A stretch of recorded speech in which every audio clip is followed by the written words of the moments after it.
Welcome to the Supervisor and Management Training video on how to navigate the Bermuda Triangle of employee absences, an overview of interplay between the Americans with Disabilities Act, the Family Medical Leave Act, and workers' compensation.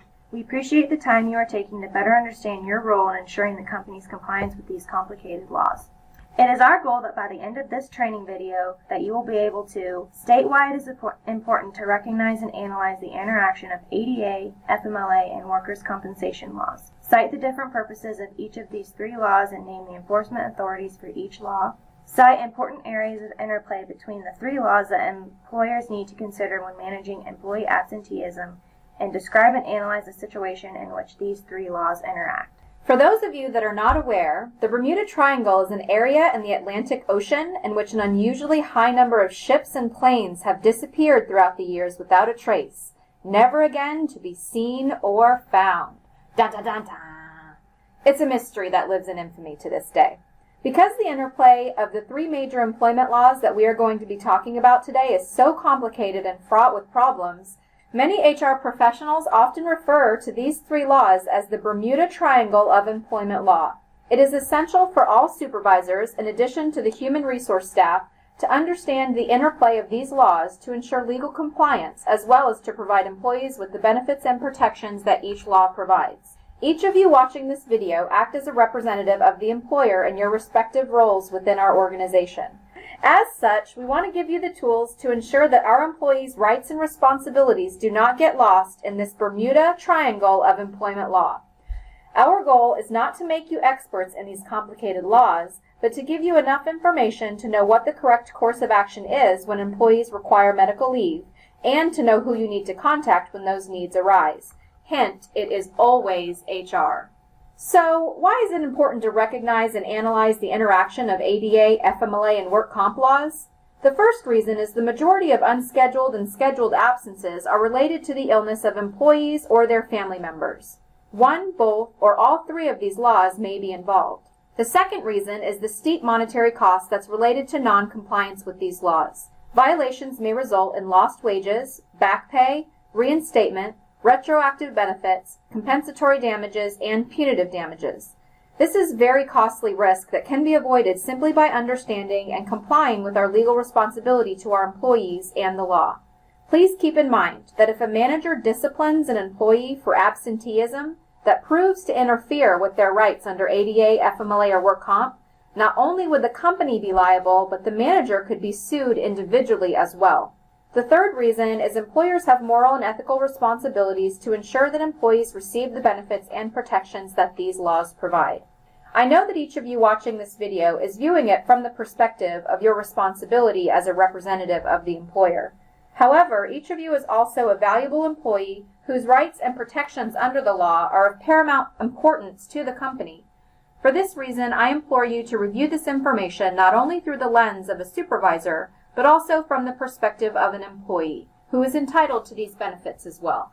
So now let's talk about the purpose of each of these benefits and the enforcement agencies that have authority to impose these laws. The purpose of the ADA is to prohibit discrimination against job applicants and employees who are considered qualified individuals with a disability. If an applicant or an employee felt that their right under the Americans with Disabilities Act were infringed upon, they would file a complaint with the Equal Employment Opportunity Commission, or EEOC. The purpose of FMLA is to balance the needs of employers and employees in circumstances when employees must take extended medical leave for their own serious medical conditions, including pregnancy or to care for family members with serious health conditions. The purpose of the law is to protect employee jobs in these circumstances. It does not necessarily pay the employee during this time if the employee does not otherwise have paid time off. The Family and Medical Leave Act is enforced by the Department of Labor, Wage and Hour Division. The purpose of workers' compensation laws are to provide employees with payment of compensation and opportunities for rehabilitation for workplace injuries. These laws are enforced by the State Workers' Compensation Commission. So now that we have defined the purpose and the enforcement agencies for each of these laws, we are going to dig deeper into the various ways that ADA, FMLA, and work comp overlap, interplay, and work together. Let's start by reviewing how we can determine whether or not our company is required to offer the coverage under these laws. For ADA, any employer with 15 or more employees for 20 weeks during the current or preceding calendar year is covered under the ADA. So we can check that off. We definitely meet that criteria. For FMLA, any employer with 50 or more employees within a 75-mile radius for at least 20 weeks during the current or preceding calendar year is covered under FMLA. Now, you may be thinking, wait, my branch doesn't qualify for that. We don't have 50 people within a 75-mile radius. However, due to the fact that Murphin Inc. is an affiliated employer group, all the employees for Murphin companies count and are used to determine if the individual company is covered. For example, in Wichita, Kansas, Murphin Drilling, Lift Truck Center, Hurricane Services, and Murphy Tractor and Equipment Company, which are all affiliated employers under Murphin Inc., all have locations in the Wichita area and have employees that add up to 50 or more in total within a 75-mile radius of one another. Though individually they may not meet the requirement, combined they do. Therefore, all 4 companies are covered under FMLA in the Wichita area. For workers' compensation, this applies to most employers, even very small ones, and is primarily governed by the state law. Okay, now you should have a better understanding of how we determine whether the company is required to comply with these laws. Now, let's discuss how we determine if an employee is eligible for these benefits. Under ADA, an employee or applicant is qualified for this benefit if they are disabled as defined by the ADA and are qualified for the position and can perform the essential functions of the position with or without a reasonable accommodation.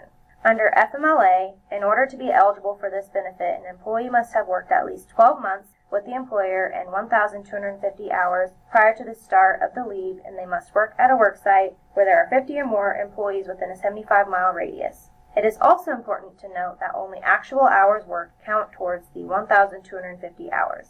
Vacation time, sick leave, or unpaid FMLA leave are not included in the calculation of hours worked. Please keep in mind that even if we know an employee will not qualify for FMLA, we are still required to send them a notice of their rights and a designation notice within 5 days.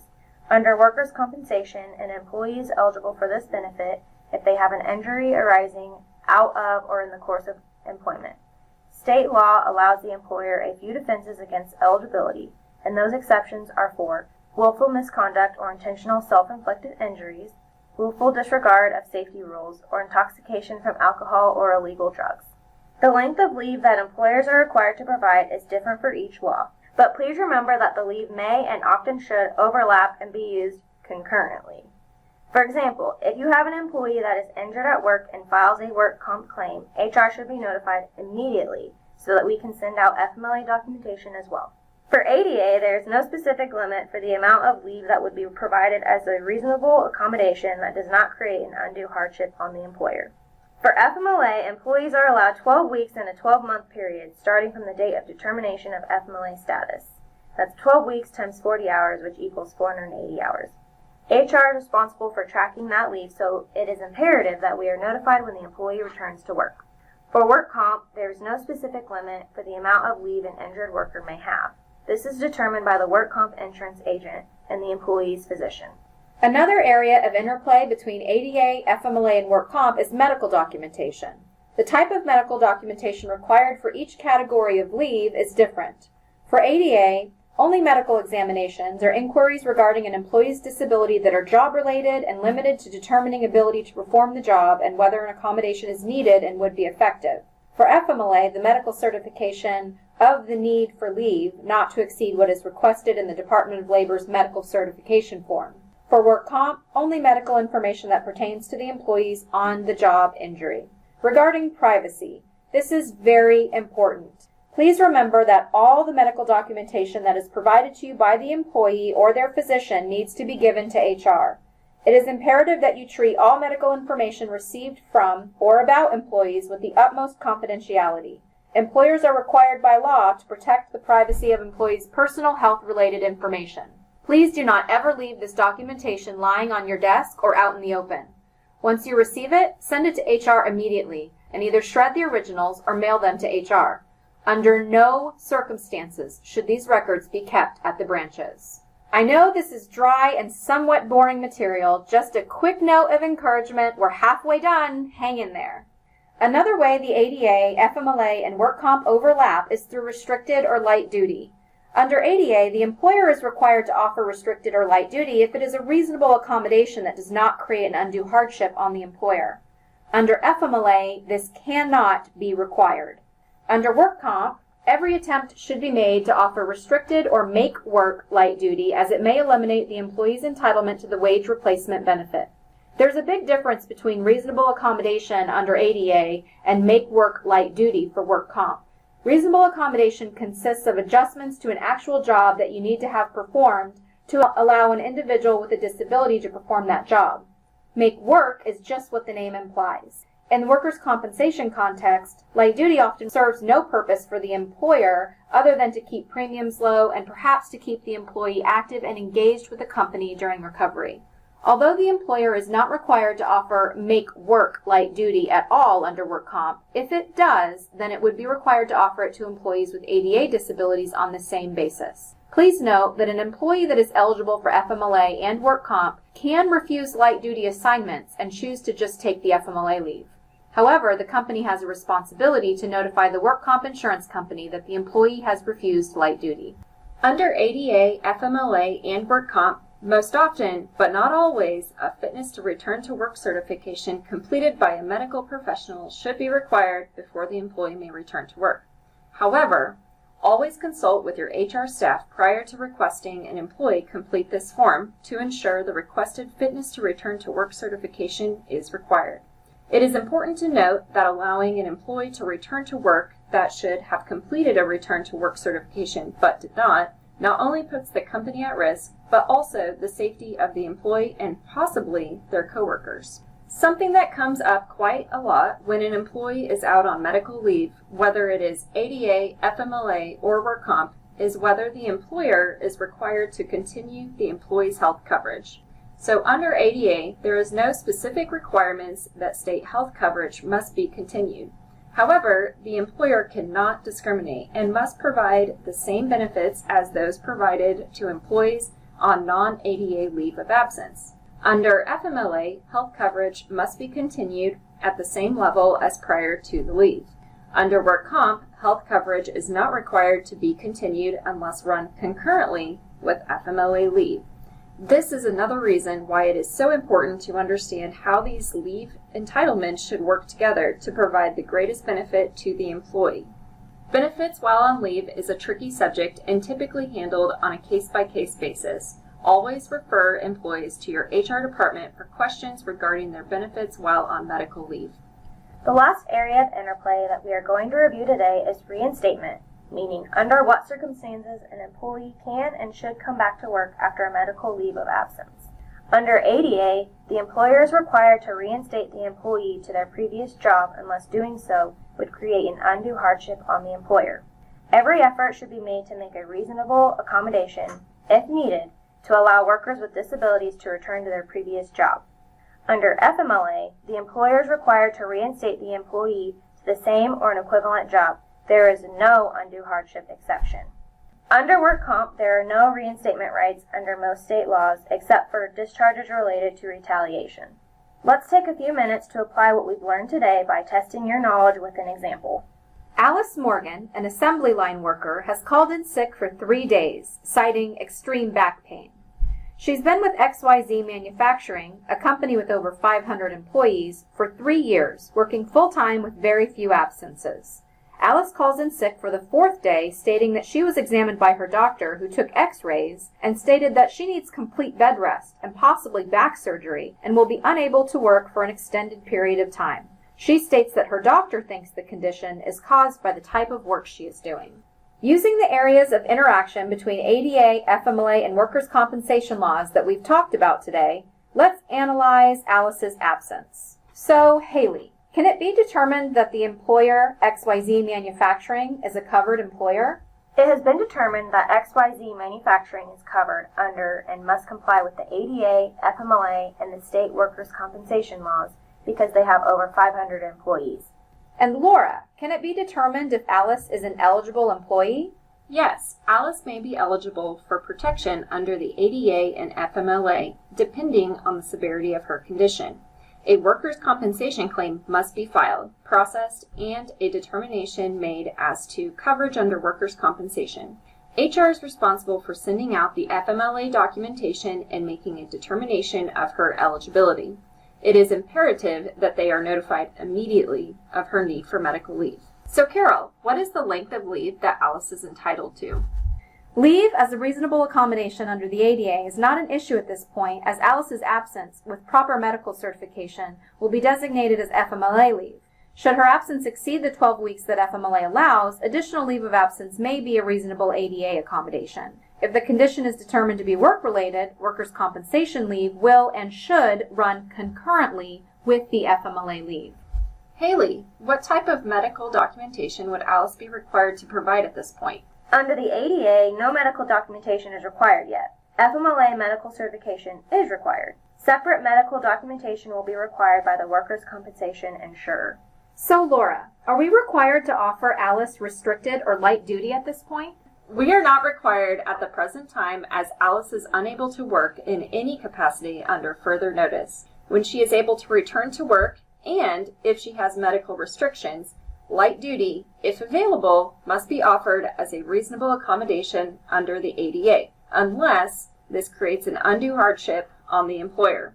Light duty cannot be required if FMLA leave is still available. Light duty should be offered under workers' compensation. And Haley, do we need a fitness to return to work certification from Alice at this point?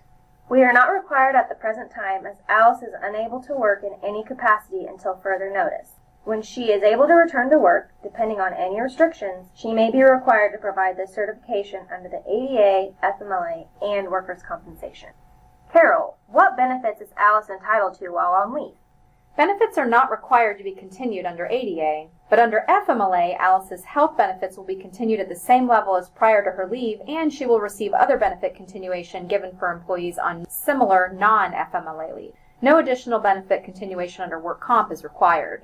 And Laura, what is the company's responsibility for Alice's reinstatement? Alice must be reinstated to her previous job under the ADA unless doing so would create an undue hardship on her employer. If she can return before her 12 weeks of FMLA leave have been exhausted, she will be reinstated to her previous or a similar position.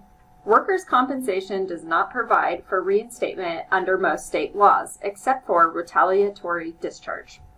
In summary, it is important to recognize and evaluate the interaction of the ADA, FMLA, and workers' compensation laws because most absences are related to the illness of employees or their family members, and one, both, or all three laws may be involved. Employers have legal responsibilities to comply with these laws and face significant violations for non-compliance. Employers have ethical and moral responsibilities to ensure employees receive the benefits and protections these laws provide. Please remember that the three laws have different purposes. The ADA prohibits discrimination, the FMLA sets minimum leave standards, and workers' compensation laws provide for payment of compensation and rehabilitation for workplace injuries and minimize employer liability. The ADA is enforced by the EEOC, FMLA by the Department of Labor, and workers' compensation laws by state workers' compensation commissions. Today, we covered 8 important areas of interplay between the three laws. We discussed how to determine whether an employer is required to offer coverage under each law. We discussed how to determine employee eligibility for each benefit. We discussed the length of leave required under each law. We reviewed the medical documentation required for each type of medical leave and the importance of privacy for all protected health information. We explained restricted or light duty requirements for each law. We discussed the importance of the fitness to return to work certification. We explained the different requirements of continuing benefits for employees while on leave. And finally, we examined the different requirements for reinstatement under each law. The primary reason we put this training together is because across all Murphy companies, we saw a consistent failure to notify HR when an employee was out on medical leave. Due to this, our employees were not being notified of their rights and given the opportunity to utilize these benefits that they are entitled to under the law. It is imperative that HR is notified immediately when an employee requests or requires medical leave. The employer is required by law to respond to the employee's request for FMLA leave within 5 business days. In some cases, HR was not notified of leave until many months after the employee suffered the injury or illness that caused them to miss work. We definitely don't expect you to become experts in the Bermuda Triangle of Employment Law. However, we hope this training has provided you with sufficient knowledge to understand what FMLA, ADA, and work comp is, how they work together, and what your requirements are as a supervisor in keeping HR informed of all these types of leave. We will do the hard work of processing all the paperwork. We just need you to be our eyes and ears and let us know what we need to know to keep our company in compliance and provide our employees with the benefits and protections that they are entitled to. We are here to help. Our contact information is listed here. Please give us a call if you have any questions or comments about the content of today's training. And of course, if one of your employees requires medical leave, now you know who to call first. Please be sure to click on the link in the email to complete your post-test. And thank you for your time and attention.